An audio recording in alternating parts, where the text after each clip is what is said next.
ఎఫెసీయులకు రాసిన పత్రిక 6వ అధ్యాయము 10, 11, 12 వచనాలు. ఈ మాటలు మనందరికీ బాగా పరిచయమైనటువంటి మాటలే. ఎఫెసీయులకు రాసిన పత్రిక 6, 10వ వచనం, 12వ వచనం. ఈ వచనాలు మనం కంఠస్థం కూడా చేసేసాం. ఇప్పుడు మనం మాట్లాడుకోబోతున్నటువంటి ఈరోజు అంశం ఏంటంటే, దేవుని యొక్క విరోధిని గురించి మనం కొన్ని విషయాలు తెలుసుకోవాలి, ధ్యానం చేయాలి అనేటువంటి ప్రేరణ మరి దేవుడు నాకు ఇచ్చినప్పుడు దాని వాక్యాన్ని నేను సిద్ధం చేసుకుని ఈ స్థలానికి వచ్చాను. దేవుని విరోధి ఎవరు? డౌట్ లేదు కదా. ఇప్పుడు అతని గురించి మనం ధ్యానం చేయాలి అనేటువంటి అంశం మనం మాట్లాడుకున్నప్పుడు వాడి గురించి మనకెందుకు అనిపిస్తుంది లోపల, అంతేనా? అసలు వాడిని తలుచుకోవడమే వేస్ట్ అని అనుకుంటూ ఉంటాం కొన్ని సందర్భాల్లో. ఎందుకంటే పిలిస్తే కానీ దేవుడు రాడు, పిలవకుండా వచ్చేవాడు వాడే. అయితే దేవునికి చాలా ప్రధాన శత్రువు అనబడుతున్నటువంటి వాని గురించి మనం ఎందుకు తెలుసుకోవాలి? మనకి సువార్తల్లో ఒక మాట చెప్తాడు దేవుడు. ఎవడైనా ఒకడు యుద్ధానికి వెళ్ళినప్పుడు ఆ శత్రు రాజు గురించి తగులబడి లెక్క చూసుకోడా అనేటువంటి మాట మనందరికీ తెలిసిన విషయమే కదా. అది ఒక రాజు మీదకి ఒక రాజు యుద్ధానికి దండెత్తి వెళ్ళాలి. వెళుతూ ఉన్నప్పుడు వాడు తగులబడి లెక్క చూసుకొని వెళతాడంట. ఏం లెక్క చూసుకుంటాడు? శత్రు రాజు యొక్క సైన్యం ఎంత, భుజబలం ఎంత, గజబలం ఎంత, అశ్వబలం ఎంత, వాళ్ళు ఎంతమంది నా మీదకి దండెత్తి వస్తున్నారు, వాడు ఒక్కడే వస్తున్నాడా లేకపోతే 2-3 రాజులను సపోర్ట్ ఏమైనా తీసుకున్నాడా? ఈ విషయాలన్నీ ఎస్టిమేషన్ వేయకుండా వాడు యుద్ధానికి వస్తున్నాడు అనే సమాచారం వినగానే వీడు కూడా బయలుదేరిపోయి వెళ్ళిపోతాడా? వెళ్ళడు కదా. అర్థమవుతుంది కదా నేను చెప్పేది. వెళ్లకుండా వచ్చేటువంటి రాజులు ఎంతమంది రాజులు వస్తున్నారు? ఒకసారి 3 రాజులు దండెత్తి వస్తున్నారంట యెహోషాపాతు దగ్గరికి. అప్పుడు యెహోషాపాతు వెంటనే దేవుని సన్నిధానానికి వెళ్ళిపోయి ఏడ్చి ప్రార్థన చేసుకుంటాడు. ప్రభువా, నా శక్తి కొంచెమే ఉంది, నా మీదకి వస్తున్న రాజుల యొక్క శక్తి చాలా పెద్దగా ఉంది, ఇప్పుడు నేను ఏం చేయాలి? నా శక్తి నా వల్ల కాదయ్యా అని ప్రార్థన చేసుకుంటాడు. ఎందుకని? శత్రువు యొక్క శక్తిని ఎస్టిమేషన్ వేసుకున్నాడు కాబట్టి. ఇప్పుడు మనము దేవుని బిడ్డలమై ఉన్నాము. అయితే మన మీదకి దాడి చేసేటువంటి శత్రువు వాడి యొక్క పన్నాగాలు ఎలా ఉంటాయి, వాడి ఎత్తుగడలు ఎలా ఉంటాయి, వాడి శక్తి ఎంత, మరి దేవుడు మనకిచ్చిన శక్తి ఎంత? మనం పోరాడుచున్నది మనుష్యులతో కాదు కానీ అని ఇప్పుడు చదివారు మీరు ఎఫెసీయులకు రాసిన పత్రికలో 6వ అధ్యాయంలో. మీరంట మనమందరము పోరాడుతున్నది దేంతో అంట? మన సమస్యలతో కాదు, రోగాలతో కాదు, అప్పులతో కాదు, మన జీవితంలో ఉన్న అక్కరతలతో కాదు, అవసరతలతో కాదు, కానీ మనం పోరాడేది మన కంటికి కనబడని శత్రువు ఒకడు ఉన్నాడు, వాడితోనే మనం అనుదినము పోరాడవలసి ఉన్నది అని అక్కడ రాయబడిపోయి ఉంది. ఇప్పుడు వాడి యొక్క శక్తి ఎంత, వాడి యొక్క స్ట్రాటజీస్ ఎలా ఉంటాయి, ఎలా మనల్ని వాడు శోధిస్తాడు, ఎలా వాడి చెరలో నుంచి మనం బయటికి రావాలి, ఇవి తెలుసుకోవడం అవసరం అంటారా, అవసరం లేదంటారా? అవసరమేనా? వాడి గురించి మనం తెలుసుకోవాలా? తెలుసుకోవాలి ఖచ్చితంగా. శత్రువుని గురించి మనము తెలుసుకొని ఉండుట చాలా అవసరం. ఎందుకంటే దుష్టుణ్ణి ఎదిరించాలంటే వాడికంటే మీరు శక్తిమంతులగునట్లుగా దేవుడిచ్చేటువంటి సర్వాంగ కవచాన్ని మీరు ధరించుకోండి అని చెప్పి మీరు పోరాడేది ఎవరెవరితోనో అక్కడ రాశారండి. ఇప్పుడు మనం ధ్యానం చేయబోతున్నటువంటి సబ్జెక్ట్ ఈరోజు అదే. కాబట్టి ఈరోజు నేను వాక్యం చెప్తూ ఉండగా మీరు శ్రద్ధగా విని, ఇప్పుడు నేను వాక్యం చెప్తూ ఉండగానే ఒకవేళ కానీ మనము వాడి యొక్క చెరలో ఉన్నామేమో, ఏ ఏరియాలో మనము ఆ శాతాను యొక్క కోణంలో చిక్కుకొని ఉన్నామేమో, లేదంటే మన మీద జరుగుతున్నటువంటి దాడి పర్టికులర్గా అలాంటిదేనేమో, మనకి తెలియకుండా అనేక సందర్భాల్లో చాలా కోల్పోయామేమో దానివల్ల. ఇటువంటివి ఏమైనా ఈ వాక్యం నేను చెప్తూ ఉండగా మీకు తగిలితే మీరు కూర్చున్న స్థలములోనే వెంటనే మీరు ప్రార్థన చేసుకోవడం మొదలు పెట్టండి. అతని గురించి కొన్ని సంగతులు మనం ఈరోజు ధ్యానం చేద్దాం. ఇప్పుడు దేవుడు అతని గురించి ఏమని చెప్తున్నారంటే, మనం పోరాడేది శరీరులతో కాదు, ప్రధానులతో పోరాడుతున్నాం, అధికారులతో పోరాడుతున్నాం, తర్వాత ప్రస్తుత అంధకార సంబంధులకు లోకనాథులతో ఇవన్నీ కూడా వాడి పేర్లు. అధికారి, లోకనాథుడు, పెద్ద పెద్ద పేర్లు కదా వాడికి పెట్టబడి, అవునా కదా? పెద్ద పేరేనా? ప్రధాని, అతని పేరేం పేరంట? ప్రధానమంత్రి. అయినా ప్రధాని, అధికారి, లోకనాథుడు అంటే లోకాన్ని ఏలేవాడు. వాడి పేర్లు స్పష్టంగా పరిశుద్ధాత్ముడే బైబిల్ గ్రంథంలో రాయిస్తున్నాడు. ఆ పేర్లు గలవాడితో మనము పోరాడుతూ ఉన్నాము. అసలు ఈ సాతాను ఎక్కడి నుంచి వచ్చాడండి? వాడి పుట్టు పూర్వోత్తరాలు ఏంటి? ఎక్కడి నుంచి వచ్చాడు అంటే మనందరికీ తెలిసిందే. సాతానుని దేవుడు తయారు చేయలేదు. తయారు చేశారా? మనుష్యులను దేవుడు తయారు చేశారు. సృష్టి అంతటినీ దేవుడు తయారు చేశారు. సాతాను అనే పేరు పెట్టి దేవుడు ఏమీ తయారు చేయలేదు, కానీ దూతల్ని దేవుడు తయారు చేశారు. ఆ దూతలలో దేవునికి విరోధముగా ఒకరు లేచారు, ప్రధాన దూత వాడి పేరు. ఆ ప్రధాన దూత పేరు లూసిఫర్. అతను దేవునికి విరోధముగా లేచినప్పుడు అతనితో పాటు కొంతమంది చాలామంది దూతలు అతనికి సపోర్ట్ చేసిన కారణంగా దేవుడు వారి అవిధేయతను బట్టి పరలోకం నుంచి వారిని త్రోసివేశాడు. ఇది అందరికీ తెలిసిన విషయమే కదా. 12వ అధ్యాయం ప్రకటన ఇంటికి వెళ్ళిన తర్వాత చదువుకోండి. అక్కడ ఎలా అయితే వాళ్ళు భూమి మీదకి త్రోసివేయబడ్డారో కొన్ని విషయాలు ఉంటాయి అక్కడ. త్రోసివేయబడినప్పుడు వాడితో పాటు చాలా దూతలు పైనుంచి త్రోసివేయబడ్డారు. వాటిని ఫాలిన్ ఏంజిల్స్ అంటారు, పడద్రోయబడినటువంటి దూతలు. కానీ వారు భూమి మీదకి వచ్చినప్పుడు వాళ్ళ చేతికి కొన్ని అధికారాలు వచ్చేసినాయి.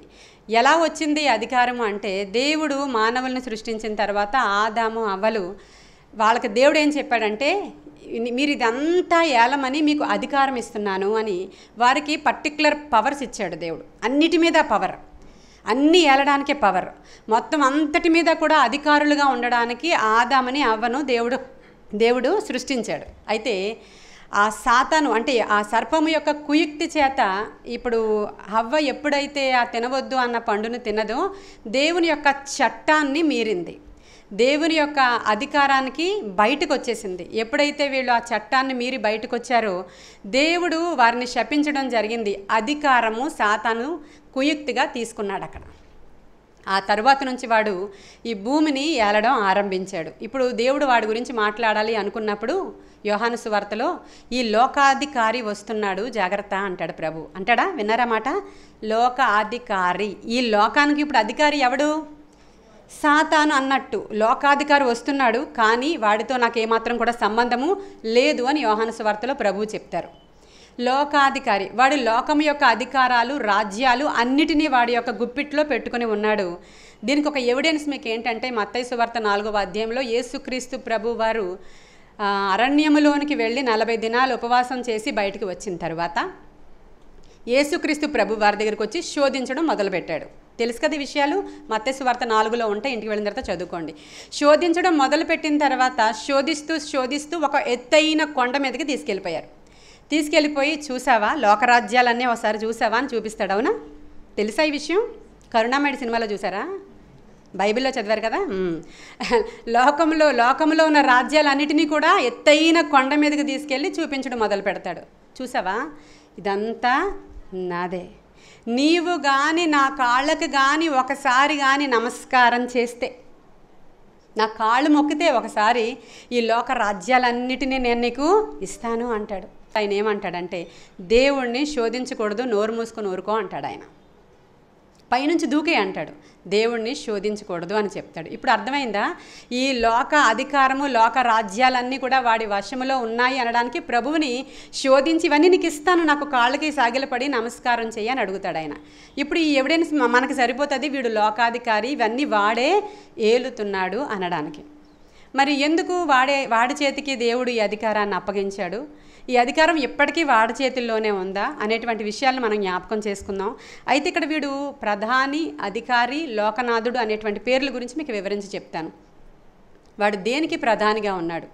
ఇప్పుడు పైనుంచి క్రిందకి పడద్రోయబడిన తరువాత ఈ లూసిఫర్ అనేటువంటి వ్యక్తి ఇప్పుడు ఈ భూలోకం అంతటినీ ఒకేసారి ఏలలేడు వాడు.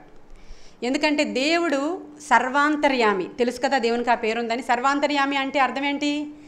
సర్వములో ఆయన ఉంటాడు, సర్వములో ఆయన ఉంటాడు. ఇప్పుడు ఇక్కడ ఉన్నాడు, ప్రక్కన వీధిలో జరుగుతున్న చర్చిలోని ఉన్నాడు, అక్కడ జరుగుతున్న లూథరన్ చర్చిలోని ఉన్నాడు, అమెరికాలో జరుగుతున్న చర్చిలో కూడా ఆయన ఉంటాడు, ఇంకా ఏ కంట్రీస్లో చర్చెస్ జరుగుతున్నాయో అన్ని చోట్ల ప్రభు ఉంటాడు. ఆయన సర్వాంతర్యామి, అన్ని స్థలాలలో ఒకేసారి ఉండగల గొప్ప శక్తిమంతుడు. హల్లెలూయా.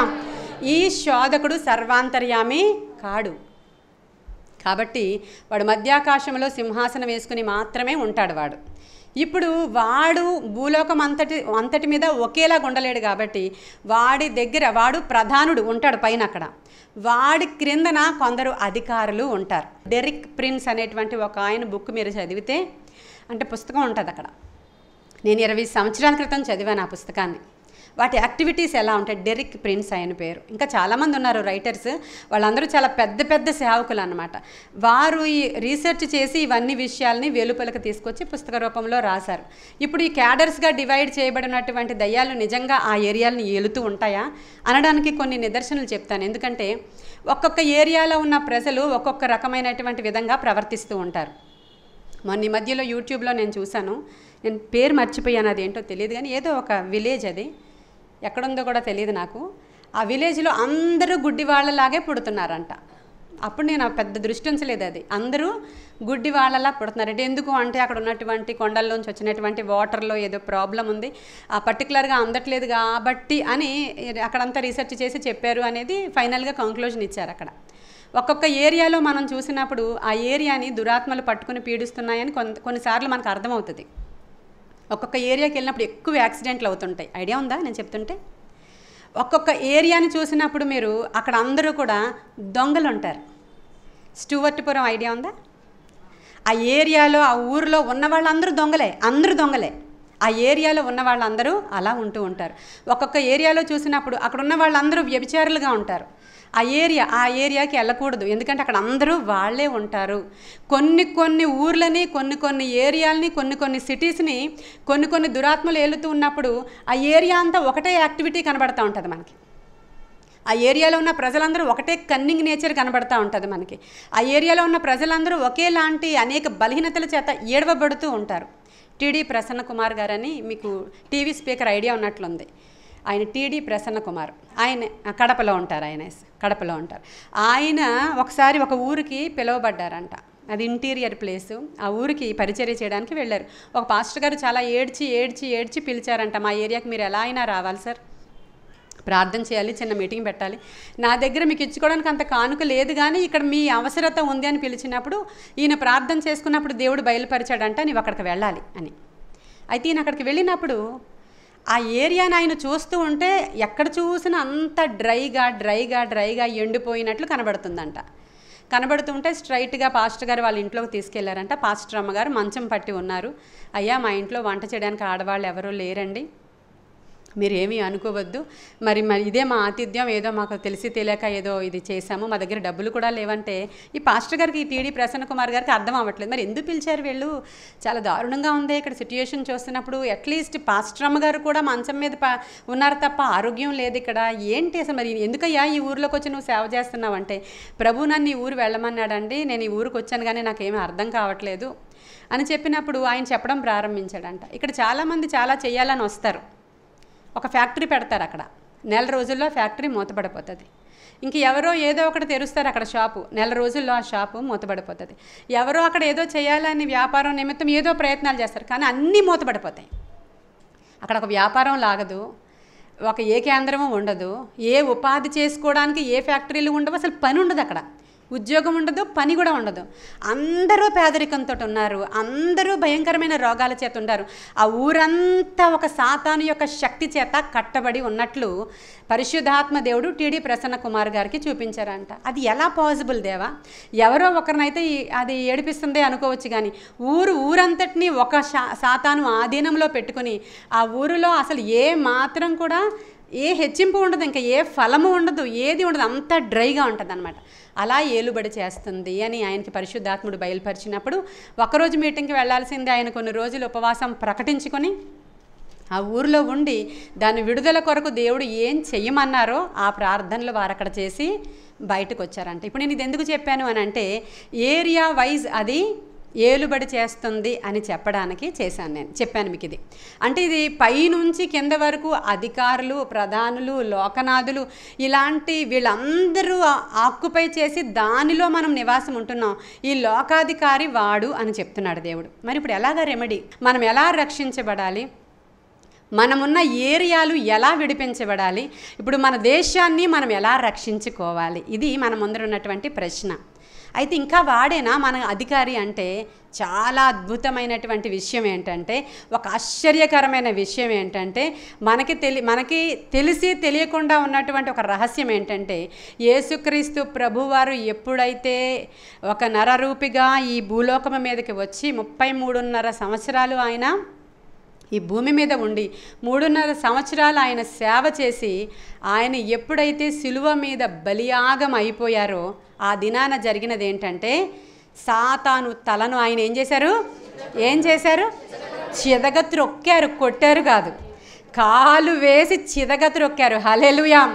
సాతాను తల చిదిగిపోయింది, వాడి నడ్డి విరిగిపోయి వాడి చేతిలో నుంచి అధికార పత్రాలు ఆయన తీసుకొని హల్లెలూయా స్ట్రైట్ అవే పరలోకానికి వెళ్ళి దేవుని యొక్క సింహాసనము మీద దేవుని కుడి పార్శ్వాన కూర్చున్నాడు ఆయన. హల్లెలూయా. ఇప్పుడు అధికారి మన దేవుడే. ఆ అధికారం ప్రభువుకి ఎలా వచ్చిందంటే సిలువ యొక్క త్యాగము ద్వారా, సిలువ మరణము ద్వారా జయం పొందుకున్నది అదే.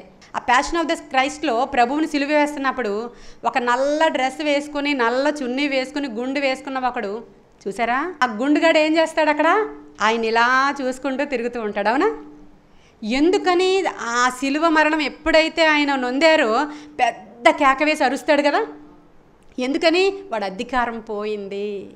లేకపోతే వాడికేం పట్టింది దీన్ని చనిపోతే, తోసేయాలని చూశాడు కదా ప్రభువుని, చంపేయాలని చూశాడు కదా ప్రభువుని, అంటే ఆ రాణువ వారికి అప్పగించాలని చూశాడు కదా ప్రభువుని, వాడికేం పోయింది దీన్ని చనిపోతే చప్పట్లు కొట్టాలి కదా, చప్పట్లు కొట్టట్లేదు సరికదా, గుండెలు బట్టలు చింపుకొని ఏడుస్తున్నాడు, గట్టిగా అరుస్తున్నాడు, ఎందుకంటే వాడి అధికారం పోయింది ఆ రోజు. ఇప్పుడు అధికారం మన దేవుని దగ్గర ఉంది. హల్లెలూయా. ఆయన అధికారిగా ఉన్నాడు కానీ ఆయన భూమి మీద లేడు. అవునా కదా? ఆయన మరలా రానై ఉన్నాడు. ఆయన వెళ్ళి ఆయన ఆత్మను మన మధ్యలోనికి పంపించారు. ప్రస్తుతం పరిశుద్ధాత్ముడు భూమి మీద ఉన్నారు, మనలో ఉన్నారు, మనతో ఉన్నారు.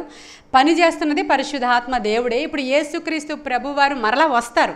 ఇప్పుడు ఆయన ఏం చెప్తున్నాడంటే శిష్యులతో మాట్లాడుతూ ఆయన ఆరోహణమై వెళ్ళిపోతూ ఉన్నప్పుడు అధికారం నేను మీకు ఇస్తున్నాను. హల్లెలూయా.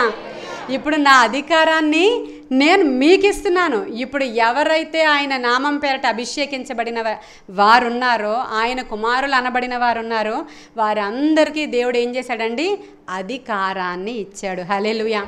ఇంతవరకు కన్ఫర్మ్ మనం. ఇప్పుడు యేసు నామంలో అవతలకి పో అంటే వాడు పోవాల్సిందే. అపవాదిని ఎదిరించుడి, అప్పుడు వాడు మీ వద్ద నుంచి, అవునా, అపవాదిని ఎదిరించమన్నారా లేకపోతే అసలు అపవాదిగాని టచ్ చేయొద్దన్నారా? కాబట్టి దేవుడు నీకు అధికారం ఇచ్చాడు ప్రియమైన దేవుని బిడ్డ. అధికారం లేని వాళ్ళల్లాగా, ఎందుకు పనికిరాని వాళ్ళల్లాగా, అధికారం ఉండి కూడా దిక్కులేని వాళ్ళల్లాగా అలా ఉండాలని కోరుకుంటున్నామా? ఈరోజు దేవుడిచ్చిన సర్వాధికారాన్ని చేజిక్కించుకోవాలని కోరుకుంటున్నామా?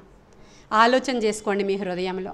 ప్రభువా, నీవు నాకు అధికారం ఇచ్చావు, నీవు సంపాదించిన అధికారం నాకు ఇచ్చావు, మమ్ములను సింహాసనం మీద కూర్చుండనిస్తానన్నావు, మమ్ములను దైవములు అనేటువంటి మాటను కీర్తనల గ్రంథంలో ఉపయోగించావు, దైవములతో సమానంగా చేశాడంట మనల్ని దేవుడు.